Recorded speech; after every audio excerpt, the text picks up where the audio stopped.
Hello, everybody. It's Aaron here from the Fandom Portals Podcast. I'm joined here, as always, by my amazing turtle brother, Brash. How you going, Brash? Not bad yourself? Oh, mate, I'm having a great day. It's a bossing over time. The reason we're talking like this, guys, is because this is our Portals Pick episode, and we are happy to announce that this episode is all about the Teenage Mutant Ninja Turtles, the 1990 original motion picture movie. We want to thank Biorial Seth on our Threads community for suggesting this one. You guys voted for it amongst some of our other titles that are on our Letterboxd watch list. So thank you very much, Biorial Seth. This one goes out to you. So yes, today we're going to be talking about Teenage Mutant Ninja Turtles, the 1990 version. There's been lots and lots of remakes and different kind of medias since then. But before we get into all that, we always start with our gratitudes and growths. Brash, we're going to start with you today. Bullshit. Yeah. All right. I am grateful for having a person above me that can take my on-call phone calls when I'm asleep and I don't answer my phone because it doesn't wake me up. Twice now in my week of being on call, I have slept through my phone ringing and they've had to escalate it to the next person up who has issued out those jobs. So, well, thank you, Graham. Thank you, Graham. Save my ass. All right. My gratitude for the week, Brash, is you. Oh, I'm grateful for you because we have kind of chalked out a little space in our week to do this, and I look forward to it all the time. And I look forward to it not only because I'm doing something that I love, but I also look forward to it because I'm doing it with you. oh, thanks, man. Me too. Yeah, no, I'm really grateful for you, man. Really grateful for being such a good friend and sharing interests and, diving into this with me head first and being there along the way. So we get into some big topics in our MVT section sometimes. Yeah. And it's good to be able to talk to somebody and, reflect when you need to and do all that kind of stuff. Yeah, well, this is one of my highlights of my week. Yeah. But realistically, the highlight I have is when I take Ace to the dog park. Well, now there's two, and I'm happy to be a part of it. But yeah, thank you, Brash. I'm grateful for you, man. Oh, thank you. All good. All right, let's do our first takes segment.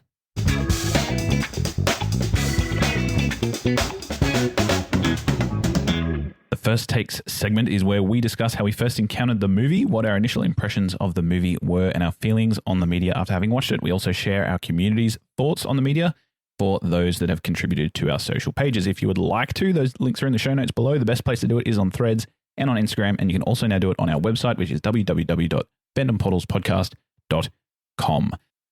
Obviously, today we're talking about the Teenage Mutant Ninja Turtles, suggested for us for our Portals Pick episode by Biorial Seth from our Threads community. And this is a movie about 4 Teenage Mutant Ninja Turtles emerging from the shadows to protect New York City from a gang of criminal ninjas who have also kidnapped their rat father. Now, if you say that in a normal conversation without context, it sounds ludicrous. Yeah. It sounds like you need a room in a padded cell. Exactly right. It is definitely a far-fetched kind of IP, originating in the 1990s, obviously 1980s actually. But we're going to actually talk now, Brash, about how you first encountered these turtles, what was your first memories of them, and whether you'd watched this particular movie, the one from 1990, before or not. Yeah, so my first encounter of this was probably back when I was, I'd have to say about five or 4, probably earlier, but I would have been too young to even remember that kind of stuff. But because it was always Ninja Turtles, Power Rangers, Batman animated series, and Biker Mice from Mars and Street Sharks. That is the staples of a very good childhood Saturday morning. So those were my favorite shows growing up. I used to have a dress up of Donatello. Yeah, because it had his quarterstaff and everything. Mm-hmm. Very cool. So, what about the Ninja Turtles? Is this the first thing that you saw of the Ninja Turtles? Do you think? Do you remember? No. So the animated show would have been the first thing I watched, and I probably didn't watch the actual movie until probably later in the 90s, I reckon. Because I think, probably get into it a bit later. The movie is actually quite dark. Yes. Yeah. So I don't think would have been, even though, to be fair, my sister and my brother have made me watch some pretty heavy stuff when I was younger. Because it's Ninja Turtles, they probably weren't that interested in it as I was. So it's probably not one of the ones they made me watch. So I had to watch it on my own when I was able to, a bit later on in life. So for me, the Ninja Turtles, I can't remember my life without them in it, honestly. They're like that long lost brother that you haven't seen for a very long time. But from my memory flashbacks, I remember having a bedspread of the Teenage Mutant Ninja Turtles in the early 90s.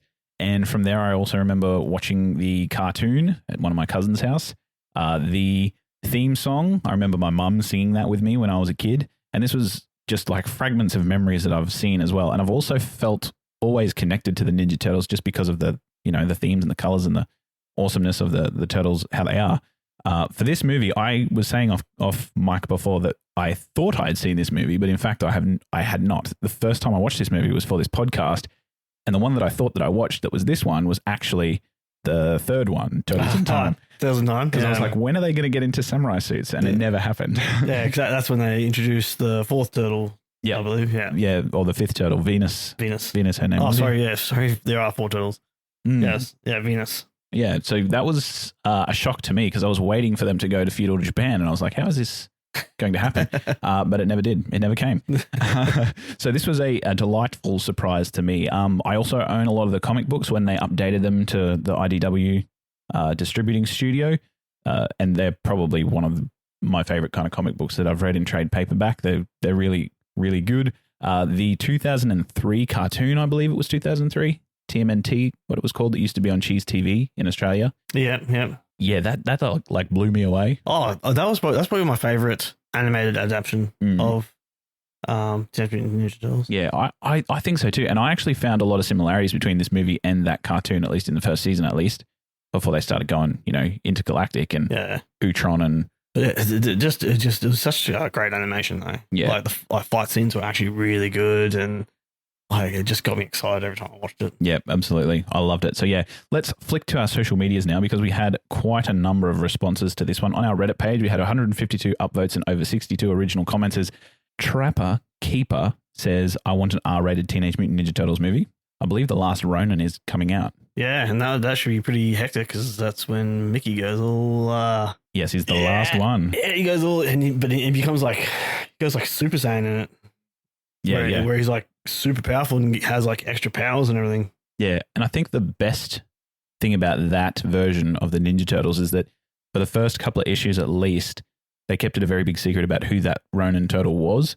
So everybody was trying to guess who it was, and it was a very big shock when it turned out to be Michelangelo. Yeah, the one who you'd think would be the most passive, fun-loving one ends up being this fucking badass, killer, brutal.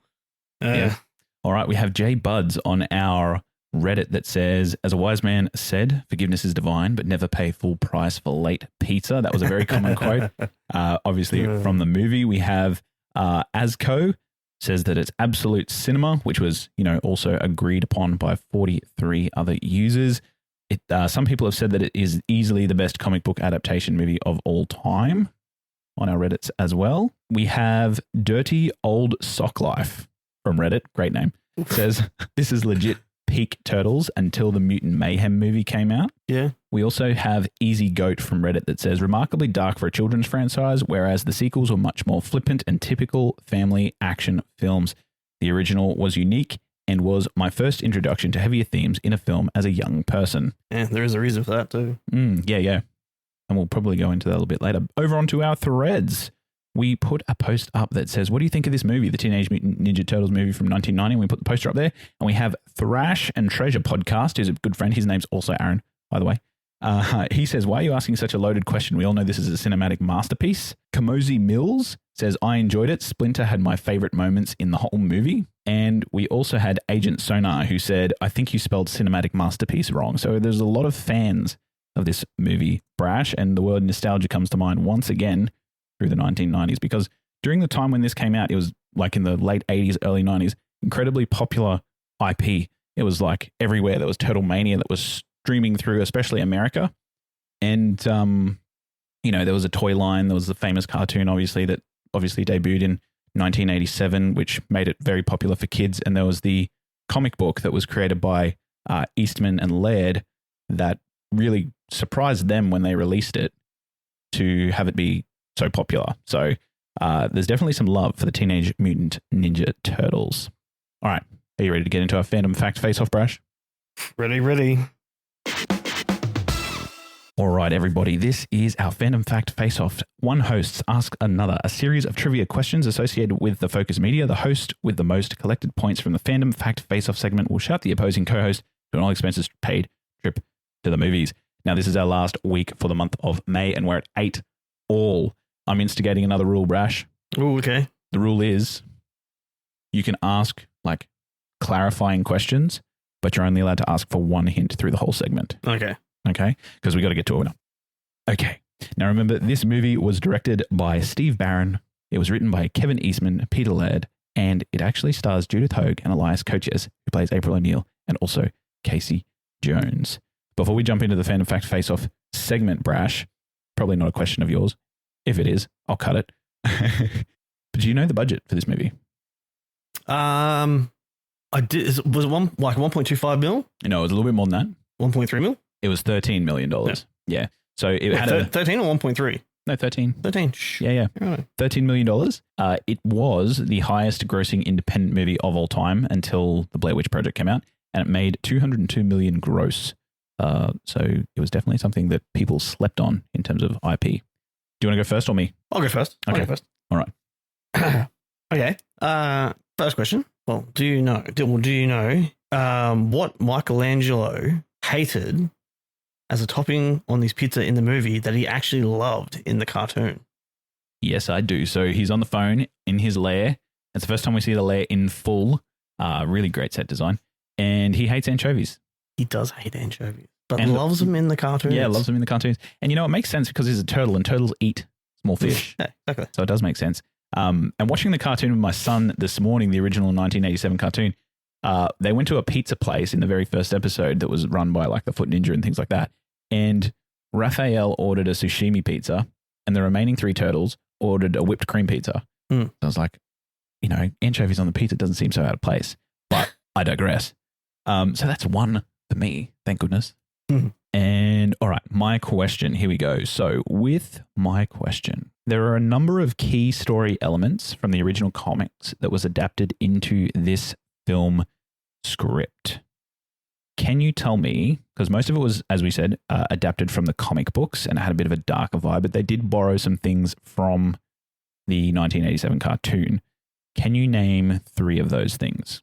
3 things from the cartoon? Yes, that made it into this movie and was not from the comic books. The colored headbands? Correct. Is what I said earlier about April O'Neil being a TV reporter instead of a lab assistant? Correct.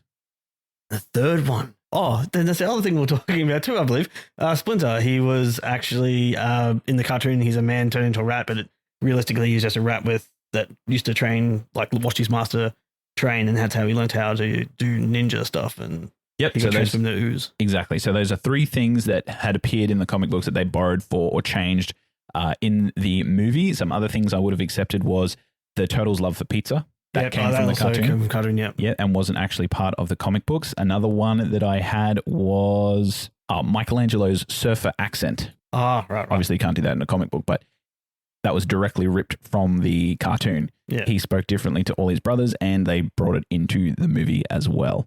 Fun fact as well, everybody kind of wonders why Splinter talks the way he does. He raised the turtles, and then the turtles speak in those fancy and different kind of American accents. Do you know why they do that? I don't, but I do know that in the movie, the voice of Raphael, his voice to be very thick Boston accent was actually just something that his voice actor came up with suggested to do. Exactly. That's why he's got such a thick Boston accent. Yeah, I think it works for the character of Raphael. 100%. Yeah, and that's Josh Payas, who is the only one to have done both roles in the turtle suit and also the voice actor. Yeah. And he suggested that, I think, because it made him sound a little bit tougher. Yeah. And he was obviously the tougher. That New York accent. Yeah, more New York turtle. Oh, I'm walking in. Yeah, exactly.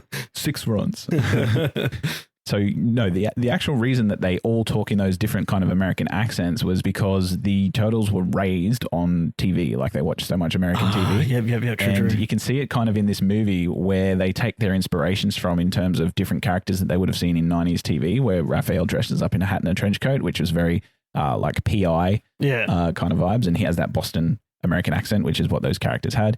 Mikey obviously watched a lot of, 90210, which was the surfer vibe. And then, so they got it from watching too much TV. And you see it when Splinter's trying to say, everyone sit down and calm your mind. And instead they go off and just start dancing and singing. Do whatever they want. Do whatever they want. Yeah. Yep. And ordering a pizza. Exactly right. And doing you know how many movies we've actually done that have a dance sequence in it? This is the ninjutsu tequila dance sequence. Funny. It's if I had a nickel for every time that happens, I'd have 2 nickels, which isn't a lot, but great karaoke song, that tequila. Oh yeah, stand up and wiggle a little bit. And there's every now and then to say tequila. Exactly, and you can say it differently every single time. All right, so that makes it 1-1 on our fandom fact face off with your question coming, Brash. Okay, my question is, what pizza company do they use in the movie? And there's a fun fact question after this, see if you can get it. Okay. So Mikey orders his pizza. They had a 30-minute guarantee, which they now have revoked due to the fact that they had too many traffic collisions trying to keep to that 30 minutes, and it was Domino's. Now, for a fun fact, who actually sponsored the movie? I know this as well. It was actually sponsored by Pizza Hut. So in post-production, after the movie had been made, Pizza Hut... They did a special promotion through Pizza Hut. They did, and it was about a $20 million post-production product placement promotion where, they did the advertisement, and some people that have the old VHS can still see that advertisement play before the movie. And, they did a toy line through Pizza Hut sponsorship as well. So, yeah, it's very amazing to see that they allowed the Domino's guy to be in the movie, but then heavily sponsored by Pizza Hut. Crazy. Another fun fact about that, do you know the special actor that was involved in that scene being the pizza delivery guy? Do you know? Oh, yeah. The guy who does the voice of Michelangelo. Exactly. So Michelangelo was delivering pizza to himself. Yeah. The guy that was in the suit of Michelangelo, because the director, Steve Barron, wanted all the stunt men who played in the suits to have a little cameo outside of the suits in the movie. Michelangelo's cameo, who was Michelin Sisti, actually delivered pizza to himself in that incident. Do you know where all the other voice actors were placed? I know where Raphael's was. Raphael is in the back of the taxi that hits Raphael. Yep. I don't know the others. So Donatello's, was the foot ninja that talks to April in the subway. The one that slaps her? Yep. And Leonardo's was the thug that was standing next to Tatsu when Casey fights Tatsu. He's one smoking a cigar, I believe. Thug number 3 next to Tatsu. Yeah, very good. Very cool. Yeah, so they all got their little cameo appearance, which is, a small little reward for all the arduous work that they did. We're going to go into that a little bit later too. All right, so that is 2 for me with my question to come. All right, your question, Brash. Why did major Hollywood studios refuse to back the Teenage Mutant Ninja Turtles in 1990? Given that it was such a powerful IP, it had an established cartoon brand, it was a big comic book IP, there was a toy line, even that withstanding, a lot of the major distribution companies failed to back the Teenage Mutant Ninja Turtles. Was it because, I think I do this, or this might be another reason or for something else, but was it because they thought it was going to bomb just like Masters of the Universe? Exactly right. Yes, He-Man Masters of the Universe came out. And it was going to ruin their toy sales. Just before, yep. And they thought it would ruin their toy sales. Another reason I would have accepted was because during the late 1980s, Hollywood was very skeptical about comic movies in general.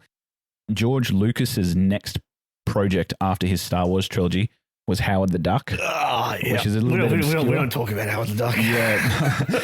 But it had that obscure sort of reference like the TMNT was. It had animatronics in terms of the lead sort of character design as well. And it didn't go very well at all, Howard the Duck. So there was a lot of lost faith. The Superman sequels as well, after the initial Superman the movie, didn't go so well. The only outlier was the 1989 Tim Burton Batman film.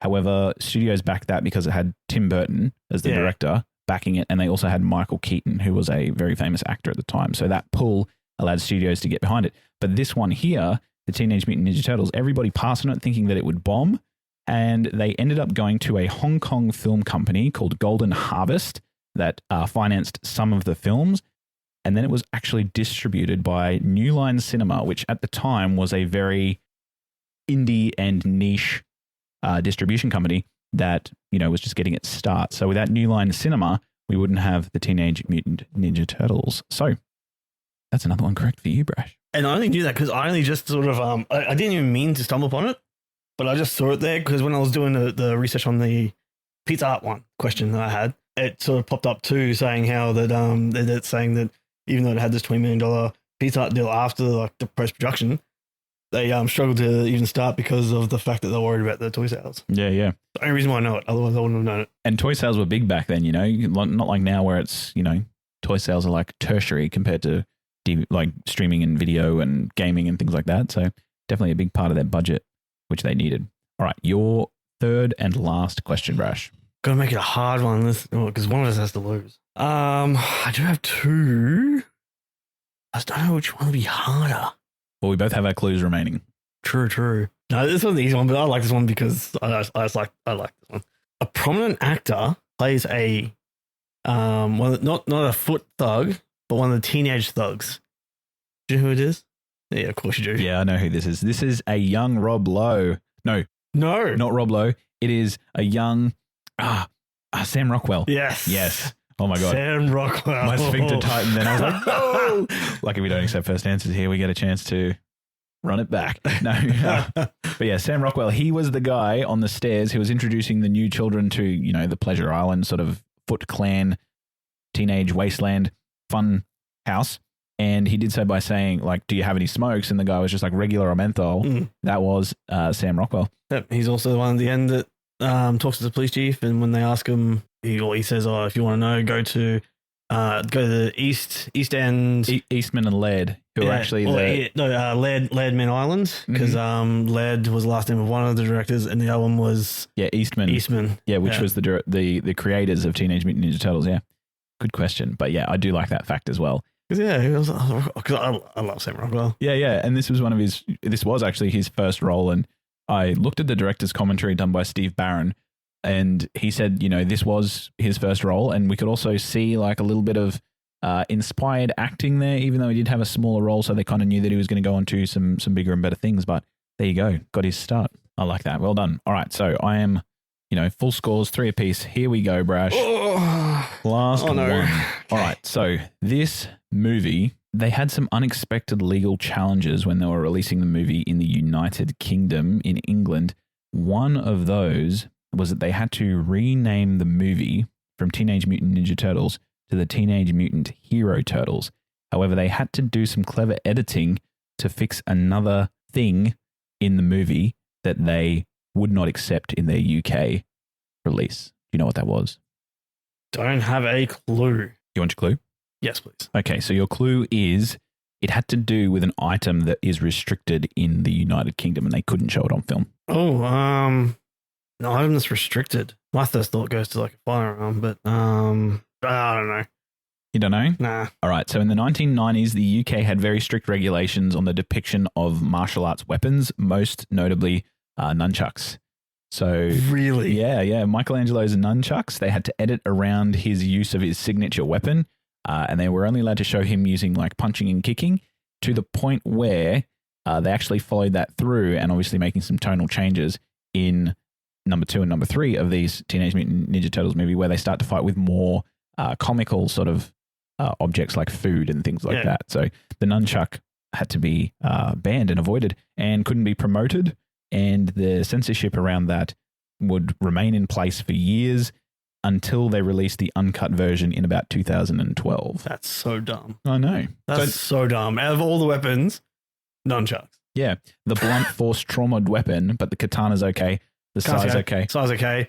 Donnie's quarterstaff, which is pretty much nunchucks without the chain. Mm-hmm. Absolutely. That's fine. Fine. Yeah, righto. Yep. So that whole scene in the middle when they crash through April O'Neil's antique shop roof and they have that nunchaku off, you might say, scrapped completely from the movie. They don't have it in there. Yep. In the British version. So yeah, that means I win. Hey, you do win. Woohoo.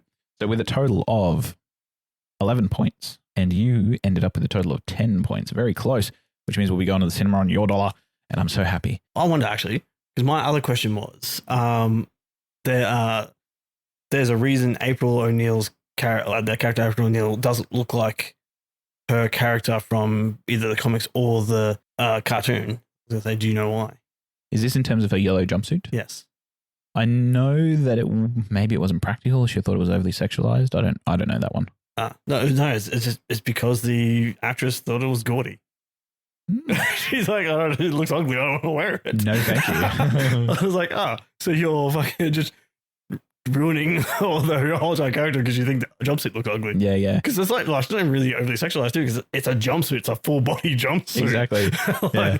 But yeah, because she thought it was gaudy. I do know that they kind of paid homage to it because at the very start in one of her first scenes, she was wearing a yellow raincoat. Yes, that was the like homage part. The compromise. And she was like, okay, I'll do that, but I'm not wearing that ugly suit the whole time through.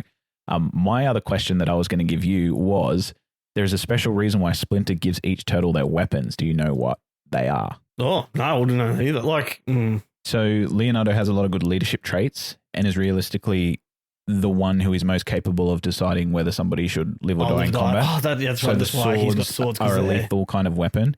Raphael has size because traditionally they're used as a defensive weapon, and he's a very aggressive and hot-headed, so it's training him to use a defensive fighting style instead of an offensive fighting style. Michelangelo is very bombastic and he is impulsive. And nunchucks take a lot more focus to use. And discipline and not to injure yourself with. And Donatello is very tech-savy and into technology and smart. He's given the most basic, simple stick. Yeah, because that's the same reason they use in the later movie. Yeah, and I really like that. I thought that's a really good way to tell you something about the characters just by inserting a simple weapon. Another thing I really like, because I have read the original comic books, and in the first few issues, every single turtle does have a red bandana. Yeah. And the reason that they have a red bandana is because when you're introduced to the turtles, they talk about one of their turtle brothers that is lost, and the turtle that's lost is Raphael. So they're all wearing red in homage to him to try and find him and just keep it constantly on their mind that that's what they're doing. Yeah. But then later on in the series, they change to the traditional colors that you see. So I like that in this movie, they followed the cartoon sort of channel, and the reason they did that was obviously because children need to be able to tell the turtles apart as well. So realistically, the only way you could tell any of them really apart is probably Raph would be the easiest one to tell apart because he's got all scars and scratches on his shells because he's bruising, jumping into trouble. That's it. All right, so that was our Fandom Fact Face-Off segment for the month of March. We'll be bringing you another one in April. All right, we're going to move to our Set Secret segment. Our Set Secret segment is where the hosts take a look behind the scenes of the famous movie to give you all the information on what went right, what went wrong, and what was interesting about the way the movie was made. And the most interesting and unique thing about this movie, directed by Steve Barron, the Teenage Mutant Ninja Turtles in 1990, was those incredible suits, Brash. Yes. Those animatronic puppeteered suits. They brought these turtles to life. It was cutting edge in 1990. So today in our Set Secret segment, we're going to talk to you all about those. These suits were commissioned by the Jim Henson's Creature Shop, and a little fun fact about that was when Steve Barron came on, he actually suggested that they use animatronics and suits. Prior to that, it was going to be like a Who Framed Roger Rabbit sort of situation. Which would have been weird. Yeah, really weird, and probably not really fitting to the tones that they wanted to use in the movie. So he actually commissioned Jim Henson's Creature Shop before they got budget to make them. So Jim Henson agreed because he was very curious. Yeah, because they're the most advanced sort of suit puppets animatronics he's ever made. Yeah, and the combination of the suit and then the person in the suit, as well as the puppeteer conducting the animatronics in the head. It was all a different challenge to him, so he agreed to do it. And then the only reason that they were able to continue, because they had to fly them over to North Carolina from London, was that they had that New Line Cinema backing that came in at the final hour to do it. Otherwise, Turtles would have been scrapped. So they're probably the most expensive thing in the whole movie, and a lot of budget sort of had to be moved around in order for them to keep those turtles looking how they did. Before we go any further, Brash, how do you think they hold up? How do you think they look? What do you think of them? Nightmare fuel. Yeah? No, they're pretty good. But yeah, nightmare. I wouldn't say that they're bad per se. Well, at all, really. But just if I was to come across any of these guys in a dark alley and I saw that their faces move like that, that would scare the living hell out of me. Mm-hmm. Yep, I could see that. I think they are weird. Yeah, they are. They're definitely weird. And you know what? The animatronics in them as well are, for the time it was revolutionary. Looking at it now, I think they do hold up and they do give that mutant kind of vibe, but there's definitely something unsettling about the way that they look. I think it's because they're sort of like the first of their sort of kind. They're still very robotic. So even though they are doing those, like giving like the expressions and the facial expressions, they're unsettling, I think, because they're robotic. And like, so like when they're like smiling, like it's I don't know really how to explain it. It's just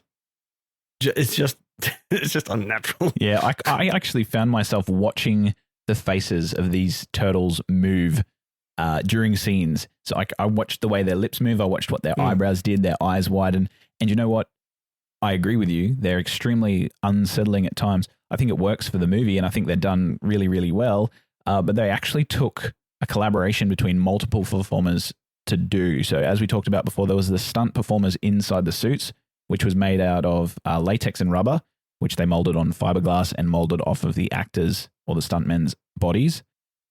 Then they also had the puppeteer who robotically controlled the animatronics in the head, and they had to listen to pre-recorded dialogue and kind of do it on the fly. So they actually had to react to what they were hearing, and that was being relayed through servos and radio waves inside the head of the actual turtle. And then they obviously had the voice actors as well, which recorded in a studio, and then, you know, their lines were what we hear in the movie. So 3 different performers per turtle, so 12 people in total, and we're actually responsible for bringing those turtles to us. Did you know as well, Master Splinter took 3 puppeteers to maneuver, and one of them is very famous. Do you know who he is? I did see that. It was Kevin Clash, who you might recognize as the puppeteer who controls Elmo.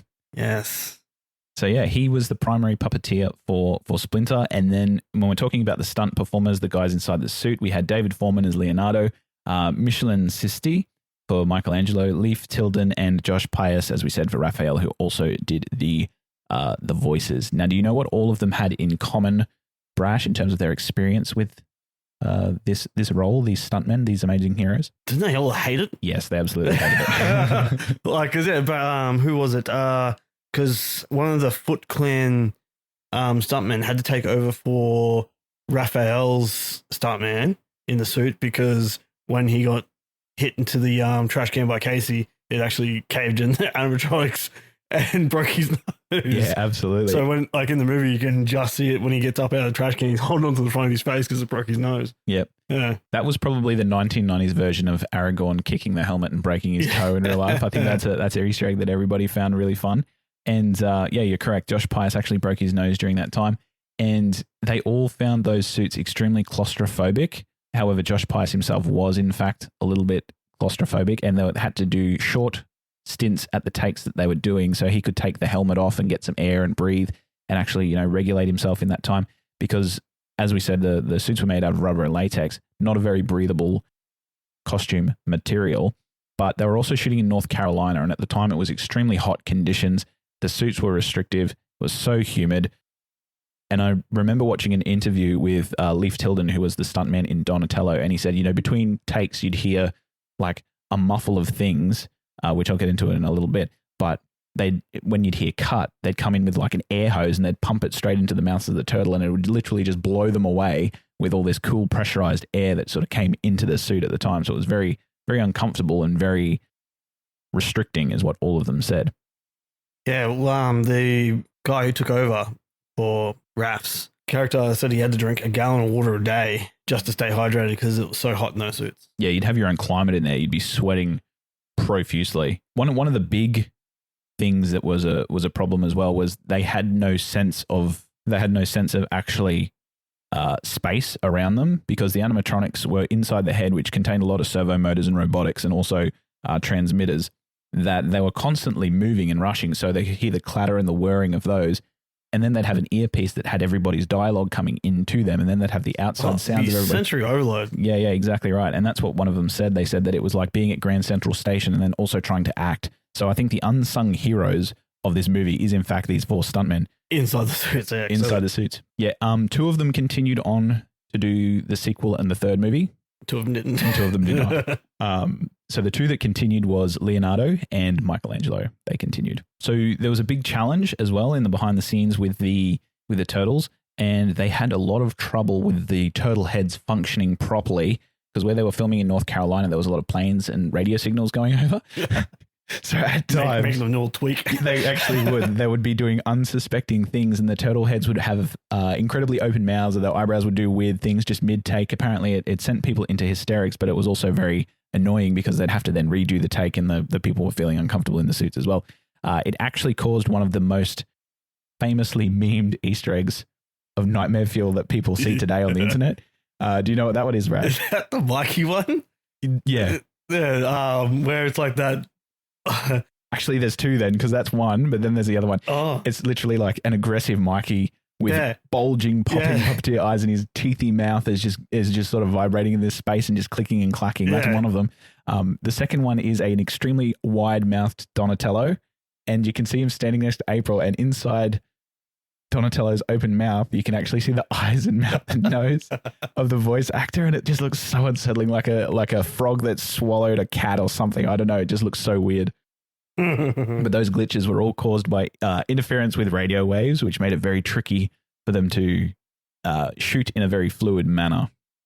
That being said, though, Jim Henson was probably one of his last projects before he unfortunately passed away, and he was very proud of what the turtles looked like and how they actually motioned and what they looked like on film. He also, however, was not really fond of the violence and dark tone in the movie, saying that it wasn't really his style or like anything that he'd kind of done before. Well, that's also the reason towards the end of the actual production itself, Steve Barron was actually reportedly let go. Yes. Because they were worried about how dark the movie was going to be. Yeah, and that explains the subsequent two movies being obviously a little more lighthearted. Yeah, because Steve Barron, the director, was indeed let go because of the tone of the movie. Another thing with the suits as well, because they were made of latex foam and rubber, he had to be very careful around water because otherwise those suits would swell, becoming extremely cumbersome and heavy, and then they would be unable to continue for the day because the suits were just overloaded with weight. All right, so with that, overall, for me, I think the suits, they are unsettling, but they're very impressive. I wouldn't want to see this done in any other way, really. I really like the way that they're sort of portrayed. It, like going back in time, like, oh, if we go back in time and change it, would you? I'm like, I would say no. Yeah, exactly. I think that I mean, if the stunt actors were ever said, hey, do you want to go back in time? Would you change it? They'd probably be like, yes. They'd probably say yes. Yeah. But I'd be like, no. But, I think if they did it now, they'd be able to install a lot of different cooling mechanisms and a lot of different 100%. animatronic sort of inventions in the head to make it a little bit more comfortable. I'd probably like to see one that they'd make these days with the technology that they have, because the new one, which we're going to go into in our Devil's Avocado segment made by Michael Bay, obviously done through motion capture, which garnered some different results. Green suits and the green backpacks. Yeah. All right. So let's get into our Devil's Avocado segment right now. The Devil's Avocado segment is where we ask a series of questions designed to analyze alternate aspects of the film or media. This may be an alternate ending, a casting choice, or a story beat altogether, and we analyze these elements to determine if they are better or worse than the originally filmed version. So in this part of the Devil's Avocado, we're actually going to be looking at how the 1990s Teenage Mutant Ninja Turtles movie compares with Michael Bay's version that was made in the 2010s, specifically 2014 and 2016. And we're talking not about the actual stories, but the turtles themselves. So we talked a lot about the animatronics and the way that they look on film for the 1990s version. But with the Michael Bay version, the biggest thing for me is that the turtles' design is completely off in the Michael Bay version. So they're oversized, extremely muscular. I do like that they have their unique little tidbits on their suits. And I think that, the turtles do look significantly different from each other. But I actually think the practical effects with Jim Henson's animatronic suits looks more expressive, realistic, and lifelike, as opposed to the uncanny looking turtles of Michael Bay's film. What are your thoughts on Michael Bay's version? I think I've only watched both those Michael Bay movies like once each, but I do have to agree that they are oversized. They're more like Teenage Mutant Ninja Tortoises rather than Ninja Turtles. Like when in that scene, I think when they're in the elevator, and they're all just bunched in there, it's like massive. You guys are huge. Yeah, they actually do some upward facing shots to show how huge they are, because they're kind of imposing onto humans at that point and trying to look scary. And, Raph's got his Batman voice on. And it's just weird. Like, because even in like all the cartoon versions and anime versions, they're all, because they're meant to be ninjas. How are they meant to jump and flip around with big ass heavy shells on and their muscles bulging out like they're bodybuilders? Yeah, even their dexterity would be gone. Exactly. And even, Donatello, the meekest kind of turtle, you might say, is really over the top, muscularly shredded. And how do they maintain that physique on a diet of pizza and, no anchovies, no protein? I think that I don't know what the creative direction was for Michael Bay in terms of designing these turtles. I think it was more cool for cool's sake. Yeah, like just try and make them look cool, but need to be made look cool. They're really cool. Yeah, and popped to like early 2000s culture as well. And I think that the comic accurate that we're looking at in the 1990s version is what hits better for me. And we're actually finding that shift happening now in the MCU. If we're looking at the Marvel movies and you're looking at all the costumes that are coming out and people looking at them and seeing how comic accurate they are, as opposed to the MCU taking liberties in character design, I think they're landing a little bit better than what they have been previously, in my opinion anyway. Yeah, but then again, some of those costumes are hard to translate from comic to the actual on screen because of just how, like in the comics and everything, they look cool as. Yeah, and they work. Yeah, and they work. And then you look at it like even like Hawkeye's, like I reckon it'd be cool as to see him in his purple with the winged mask. I reckon that'd be cool as. But then you see him in later adaptations of like animated movies, and he's got this more black and purple sort of just like no sleeved. Like, it looks more like the Ultimates version. Yeah, with the blonde hair and the purple and the sunglasses sunnies and everything like that. Yeah. Yep. I reckon that was a good choice using that sort of version rather than the old school version. And I do like Wanda's version where it's like the like the long jacket and everything like that. They poke fun at that in WandaVision, don't they? When they dress up in Halloween. And the one that first came to mind when you mentioned that sometimes they don't really hit right was the Vision. Because if you think of the Vision where he's got his massive cape, pink face, green on yellow and red traffic light look, and then you look at how he was actually portrayed by Paul Bettany in the MCU, I think it's a lot better that they took liberties on that one. Yeah. Another one that comes to my mind now is everybody's favorite Captain America suit is the one from the Winter Soldier, where they've taken some modern kind of Liberty vibes in terms of militaristic uniform, as opposed to his just spandex in the first Avenger movie, where he's literally in blue, white, and red spandex, and nobody seemed to like that one too. Yeah, which is comic accurate, but I do prefer him having like the tactical belt and harness and everything like that has like pouches. And though the one thing I did like about the first Avenger was the fact that he used a pistol. Yeah, yep. He had a shooter, shoot the pistol. Die, Nazis. Yep, go in shooting the Nazis. Oh man. Until later on when he's like, oh, I'm just gonna use a shield now.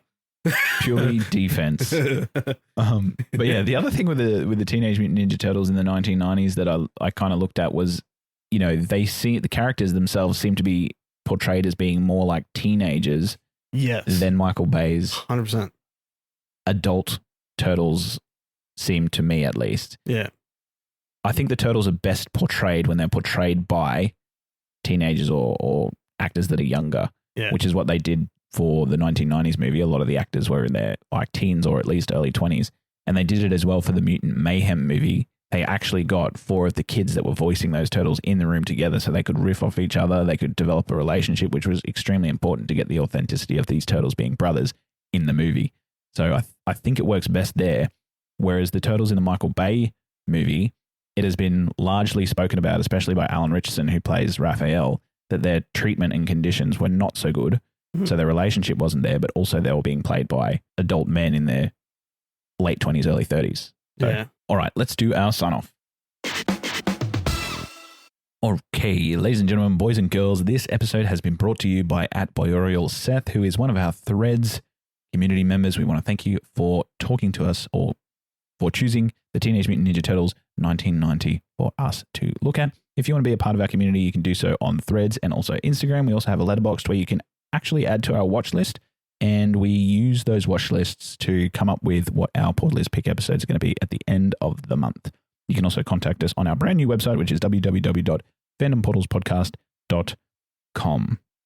In our next episode, in part 2, we're going to be looking at our popcorn perspectives. Specifically, we're going to be looking at the character arcs of Raphael and Donatello, and we're also going to be looking into our MVTs, our most valuable takeaways, and our real deal segment for the 1990 hit Teenage Mutant Ninja Turtles. So if you haven't already, make sure you go and check out part 2 in our playlist below.